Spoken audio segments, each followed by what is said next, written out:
voltar um pouquinho para a palavra. Eu quero que vocês possam compreender que precisam fazer a grande diferença cumprindo a grande comissão. Queridos irmãos, é necessário pensarmos nisso. A Bíblia é marcada por homens e mulheres que fizeram diferença em sua época em prol do reino de Deus. Quando nós olhamos lá no Velho Testamento, nós vemos aquela menina que era cativa, era serva da mulher de Naamã, e ela falou assim: olha, se o meu Senhor procurar um profeta lá em Samaria, ele será curado. E através do testemunho dessa pequena menina, eu fiquei vendo a Laurinha ali participando, logo depois a participação também da filhinha do Ricardo. Então, quando eu olho isso, queridos irmãos, uma criança tem como compartilhar as boas novas de salvação. E essa menina cativa assim o fez. O que falar de Daniel, que decidiu não contaminar com as iguarias do rei, lá em Daniel capítulo 1, verso 8, quando ele foi obrigado a comer a comida do rei. E Débora, uma mulher que se levantou como mãe de Israel diante da ausência de um homem. E o que falar de Moisés, que diante de um grande desafio conduziu o povo de Israel à libertação pelo deserto para chegar à terra prometida. Quando nós olhamos para o Novo Testamento, não é diferente, queridos irmãos. Então, precisamos mesmo compartilhar as boas novas de salvação. Agora, irmão, por que precisamos fazer isso? Precisamos olhar exatamente como tudo aconteceu. Queridos irmãos, Deus criou o homem à sua imagem e semelhança. E Deus foi muito claro com o homem: não coma desta árvore, um dia que comer morrerás. O homem comeu e morreu. Mas o homem não somente morreu, ele rasga toda a humanidade com ele. Por isso todos os pecados separados estão da glória de Deus. Querido irmão, você que está nos visitando, você nasceu em pecado. E se você não tiver uma mudança na sua vida, você vai morrer longe de Jesus.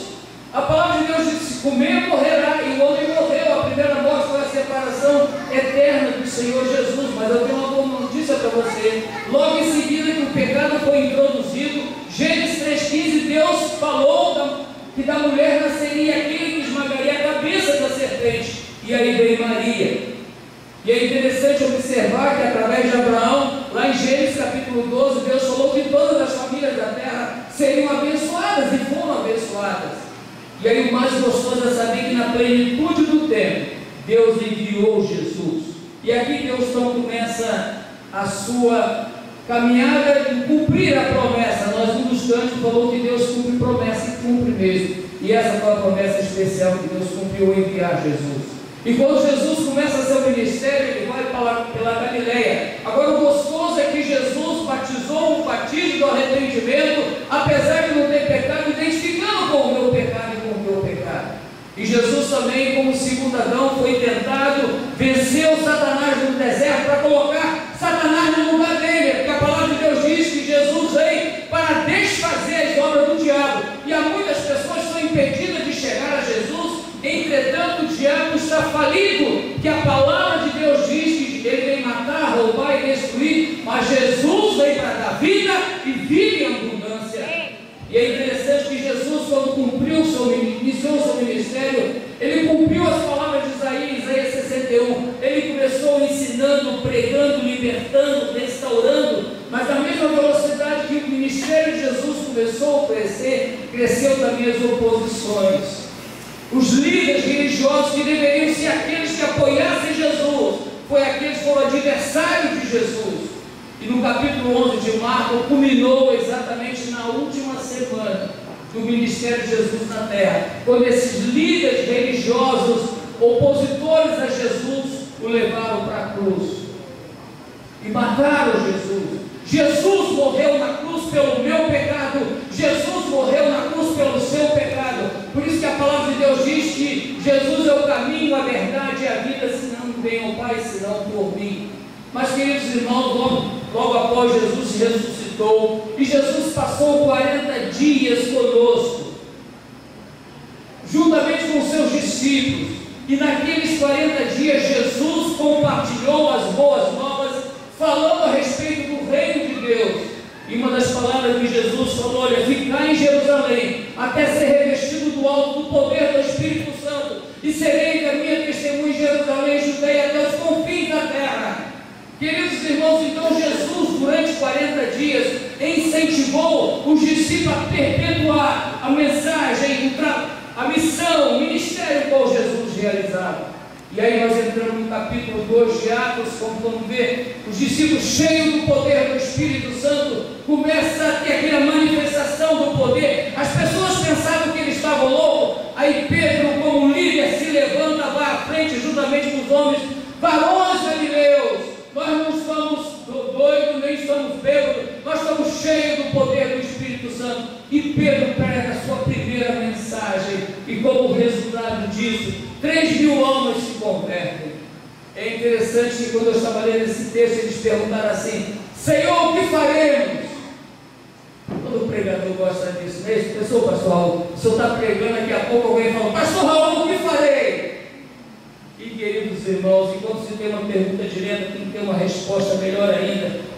E Pedro assim responde, e a palavra para você também, querido amigo que está nos visitando: vocês devem se arrepender para o perdão dos seus pecados, e cada um deve ser batizado em nome do Senhor Jesus. Se você entregou sua vida a Jesus e ele não batizou, você está errado, porque batizar é consequência natural.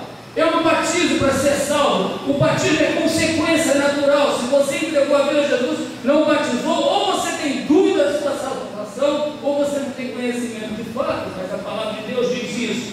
Eles receberão dádiva do Espírito Santo, e essa promessa é para vocês, é para os seus filhos, é para aqueles que estão longe, e para todos que foram chamados pelo Senhor nosso Deus. E Pedro começou a pregar, e ele fala assim: salvai-nos desta geração corrompida. Queridos irmãos, as pessoas precisam ouvir: salvai-nos dessa geração corrompida. E naquele momento o texto diz lá em Atos capítulo 2, verso 41, que 3.000 almas se converteram. Pastor, o que o senhor vai fazer quando Deus salvar 3.000 almas nessa igreja?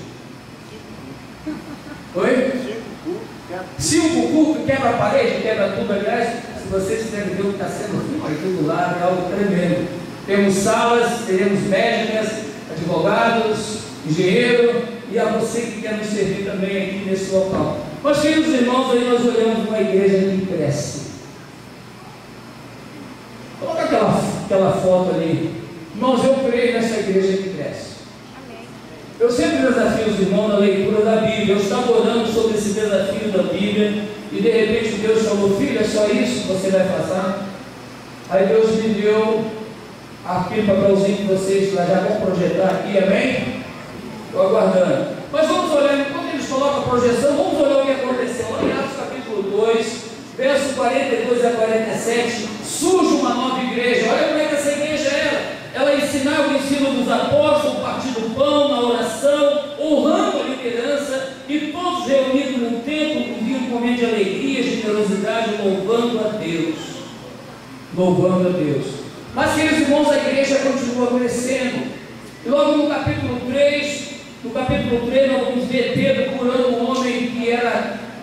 Aí é o desafio que eu vou passar para vocês daqui a pouco. Pedro cura um homem, ao curar esse homem, cria-se um reboliço no templo, e novamente os discípulos pregam a palavra, e mais, chega a 5.000 pessoas. Aí, pastor, era 3.000, agora foi para 3.000, 5.000. O que isso vai fazer, pastor? Terreno do lado. Terreno do lado. Não, vamos orar para o terreno do lado, porque agora precisamos do terreno do lado, que são 1.000 pessoas. Vocês creem que nós teremos 5.000 pessoas? Está muito fraco, meu irmão, você crê? Amém! Então o desafio está aqui, queridos irmãos. Sem conhecimento da palavra de Deus, você não pode compartilhar com Deus. Então vocês comecem. Olha, se você começou ano passado, ano retrasado, comece exatamente onde você estava. Pastor, eu parei em Gênesis. Amém! Parei em Êxodo. Amém! Deuteronômio. Amém! Começa dali, não vai de Gênesis novamente não, mas continua lendo. É isso, irmão? Esqueceu? Quando parou em Salmos, continua. Mas esse ano tem algo novo para você. Você não apenas vai ler, mas você vai fazer diferença e compartilhar as boas novas. Você vai ensinar que Jesus é o Cristo. Então, queridos irmãos, comece a partir de hoje. Ainda hoje você vai pegar ainda na sua mente, no seu celular, coloca 5 pessoas que você quer alcançar para Jesus. E você vai seguir exatamente a orientação que eu dei ali. Você vai fazer o quê? Vai orar por elas diariamente, vai seguir exatamente. E se você tiver alguma dúvida, procure os pastores dessa igreja, procure os líderes dessa igreja, porque eu creio que se você, 5 pessoas, se você trabalhar com 5 pessoas, mas se você chegar com uma pessoa até o final, no final do ano queremos 800 membros. Amém? Está fraco. Eu acho que estão querendo é 5. Pastores estão querendo chegar a 2.000. Irmãos, eu falo com o meu coração. Eu creio no poder de Deus. Eu creio em Deus que transforma vidas. Eu creio em Deus que salva vidas. Eu creio no poder do Espírito Santo que transforma. E eu tenho visto que Deus tem feito nesta igreja, uma igreja de apenas 16 anos. A estrutura que Deus deu nessa igreja não é para mostrar que nós temos, mas é para ser lugar para receber pessoas que precisam ser alcançadas, transformadas pelo poder do Evangelho. Por isso Deus está dando a oportunidade a mim e a você de conhecer as Escrituras. Queridos irmãos, leia. O Espírito Santo só vai trazer à sua mente aquilo que você tem. Se você não ler, você não tem nada. Então leia. Aliás, pegando a palavra do pastor Barco, leia a palavra de Deus. Agora compartilhe a palavra de Deus. Amém?